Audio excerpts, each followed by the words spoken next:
வெறும் 2 இன்கிரியன்ட்ஸ வச்சுட்டு கப் கேக்ஸ்லாம் சொன்னா நம்புவீங்களா? சூப்பரா செய்யலாம். நான் செஞ்சு பார்த்தேன். சூப்பரா வந்துருச்சு. ட்ரை பண்ணி பாருங்க. இதுக்கு 3 ஃப்ளேவர் நம்ம வந்துட்டு சாக்லேட் டைப் பிஸ்கட் எடுத்துருக்கோம் நம்ப. இது என்ன பண்ணுங்க, போட்டு ஃபர்ஸ்ட்டு மிக்ஸில போட்டு அரைச்சுக்கோங்க. உங்களுக்கு கிரீம் வேணுனா அதிலேயே இருக்கட்டும். கிரீம் வேணா ரிமூவ் கூட பண்ணிக்கோங்க. இந்த மாரி நைஸா அரைச்சுட்டு 1 spoon baking powder, 1/2 spoon baking soda add பண்ணிக்கோங்க. சுகர் வந்துட்டு வேணும்னா மட்டும் ஆட் பண்ணிக்கோங்க. டேஸ்ட்‌க்கோசரம் அத ஆட் பண்றது. இது போட்டு மிக்ஸ் பண்ணிட்டு ஒரு 100 ml மில்க் வந்துட்டு கொஞ்சம் கொஞ்சமா போட்டு ஆட் பண்ணி எடுத்துக்கோங்க.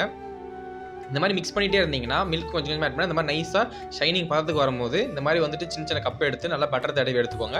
அதில இந்த மாரி மாத்தி எடுத்துக்கோங்க. கம்மியாவே ஊத்துங்க. ரொப்பா ஊத்தக்கூடாது. ஏன்னா வந்துட்டு பொங்கி வருது வந்துட்டு. இப்ப தண்ணி ஊத்தி ஓவன்ல அதனால இந்த வந்து 2வது மெத்தட் நம்ம ட்ரை பண்றோம். இந்த மாரி தண்ணி ஊத்தி மூடி வச்சுக்கோங்க. சாக்லேட் உள்ள வச்சுக்கோங்க. இது வந்து நல்லாருக்கும். ஃப்ளேவர்க்கோசரம் மெல்ட் ஆகி வரும்போது நல்லாருக்கும் அது வந்துட்டு. இந்த மாரி தண்ணி சூடா இருந்ததுக்கப்புறமேட்டுக்கா உள்ள வச்சுட்டு, இத நல்லா மூடி விடுங்க. ஒரு 35 டூ 40 மினிட்ஸ் வச்சீங்கன்னா, அருமையான கப் கேக் ரெடி ஆயிடுச்சு. நீங்க ட்ரை பண்ணி பாருங்க ஃபிரெண்ட்ஸ். Thank you. பாய்.